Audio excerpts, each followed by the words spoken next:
Welcome back, everybody. Sheepdog Smokey here, and this is the first of two for today, because I've got one that's a follow-up to yesterday's video regarding Senator Schumer, and then the next one will be coming out in a few hours. But as I talked about yesterday, Chuck Schumer had a very direct threat against Justices Gorsuch and Kavanaugh with regards to a landmark case reaching the Supreme Court regarding abortion. But before we get into that, please make sure you go on and subscribe, turn on notifications, and like the video so that we can grow the channel as large as possible. Getting into this, we saw Senator Schumer badly quoting "sow the wind, reap the whirlwind," and then saying you won't know what hit you in regards to Justices Kavanaugh and Gorsuch now on the Supreme Court hearing and a case regarding the so-called right to abortion. Now, he's of course claiming that everyone mistook him and twisted his words, as any good liberal would do, but the way he's doing it is just open hypocrisy.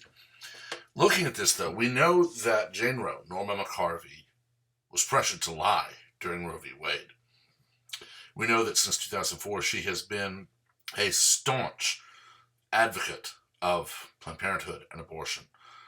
But none of that matters to liberals. None of that matters to Democrats, especially the fact that they are shown to have pressured her to lie 40-odd years ago.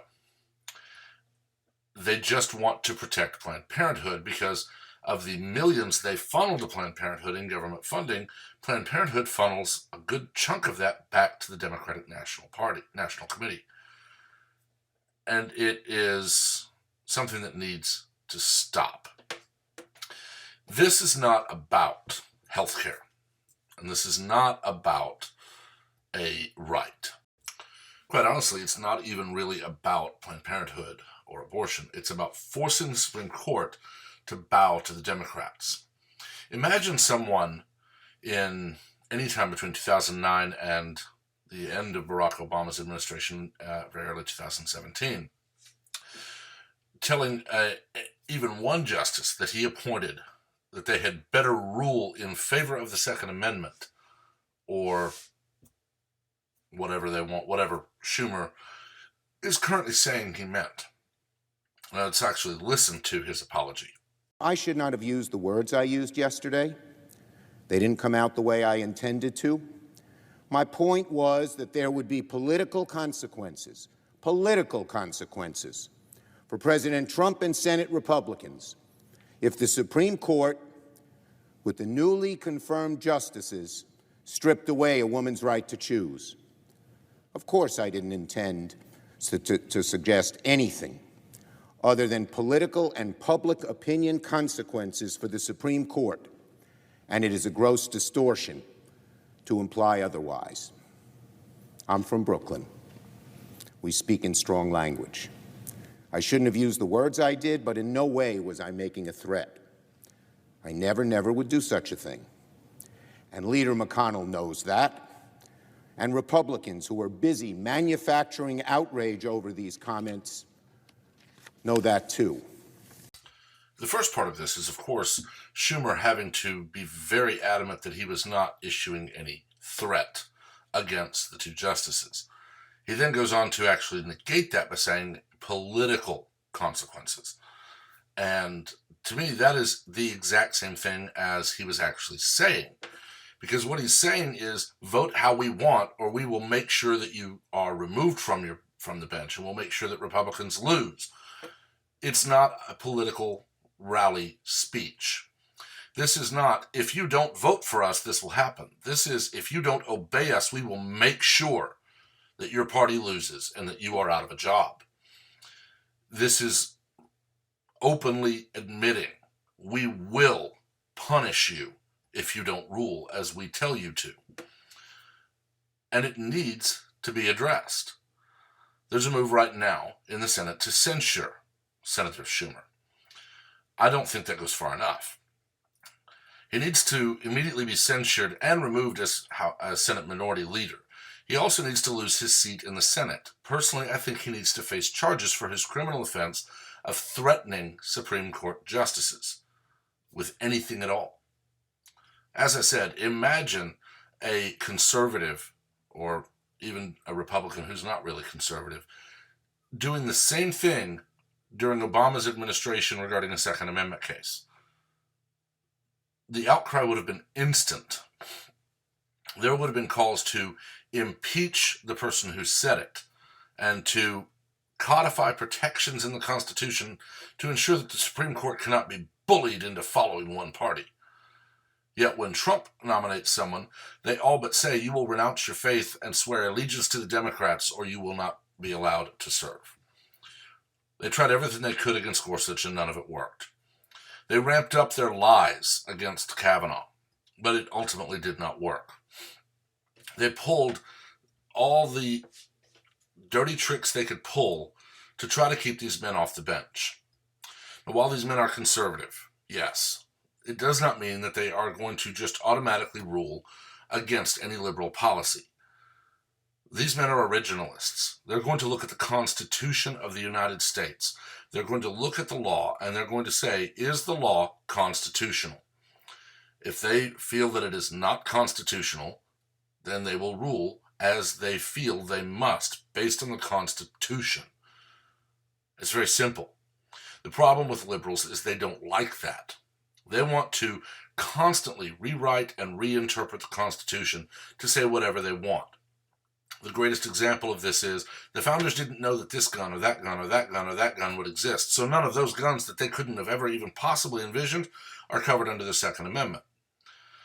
But when you point out that email, cell phones, social media, none of it was even in their wildest dreams ever even considered, well, no, they knew that the methods of speech would evolve and would change dramatically beyond what they could even imagine. So everything is covered. And no one saying that crap understands the hypocrisy. These are the people saying, if you ban guns, people will obey the law. If you ban abortion, we'll just get them anyway. That in the same sentence, they say, if this law is passed, everyone will obey it. But if you pass this law, we will break that law. They don't understand the blatant hypocrisy and the blatant idiocy of those statements. And they expect people to praise them. Now, do I think anything will happen against Senator Schumer? No. Do I think he will ultimately just have a few little media people say, well, don't you think you could have worded it different? Of course they will. That's all that will happen. He's pulling the I'm from Brooklyn, it's just how we talk bit. But he's one of the people leading the charge to demand professionalism from Donald Trump, a native New Yorker. I've been to New York. I make the joke that I didn't speak the language. And I will admit, accents, slang, euphemisms, a native Texan and a native New Yorker, especially New York City, we're going to have trouble talking to each other without, trying at it. But I understand New Yorkers, especially New York City people, they're very blunt, very outspoken. Donald Trump is no different.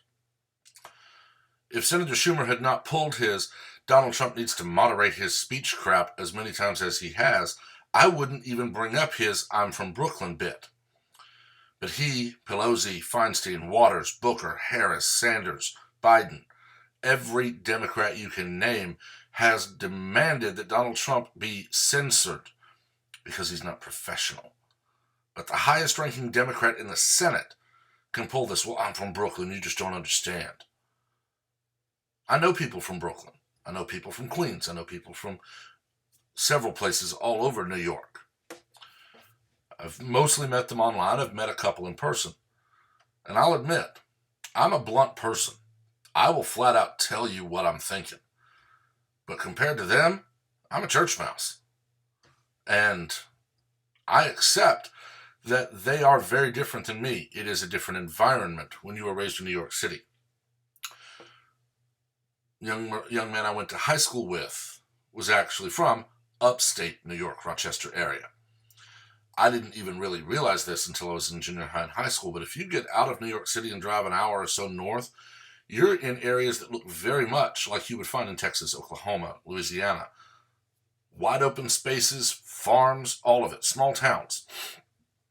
The accent is still there to a point, but it's not New York City. I mean, as a young person, I didn't understand this, but the difference in that young man that was from upstate New York versus the people I now call friends from New York City is daylight and dark. It's a different environment, a whole different world almost. And the same could be said of any state. If you live in a very small town in California where it's a lot of ranchers and farmers, and you go to Los Angeles, you're not going to recognize your state. The same was true for me. As a young man, growing up in a very small town until we moved, when we went to Dallas, I didn't know what was going on. But that doesn't excuse what Senator Schumer did. He cannot pull this, I'm from Brooklyn, you just need to understand this is how we talk. No. Senator Schumer, you are a very high-ranking member of the United States Senate. You have been there for a very long time.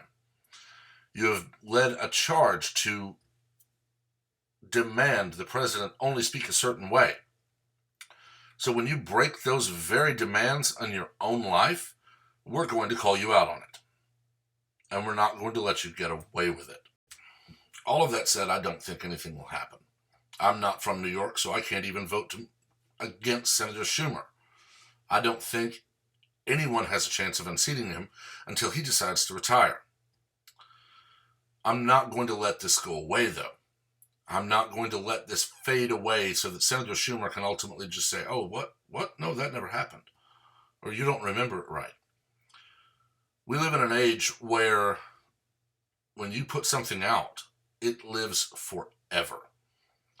This isn't the 1980s even, where you might have a video that makes the news one night, but a week or two later, you can't find it. This is the digital age. The video of Senator Schumer standing in front of the Supreme Court threatening two Supreme Court justices will never go away. And it never should. Had this been a conservative doing that same thing during Obama's administration with regards to liberal justices, I would be just as outraged. It doesn't matter that I am an advocate for the Second Amendment and an advocate against abortion. The plain and simple fact is you don't do that. You may make an impassioned speech that says, we need this, and we want you to vote for us so we can help protect this. I may disagree with you on the issue, but I'm never going to call you to task for being impassioned and saying, please vote for me so I can do this job. But when you cross the line and issue threats, regardless of the issue, you've gone too far. And that is something that should never be even excused in our society. I've talked long enough. Let me know what you think in the comments. As always, remember to remain civil. If anything, Senator Schumer's example should tell us where we should never go. He's going to be backtracking from this for weeks. But ultimately, as I said, I don't think anything will happen. Again, as always, please make sure to like the video, subscribe, and turn on notifications so that you're kept aware of all new content as it posts. Until next time, everyone have a wonderful day.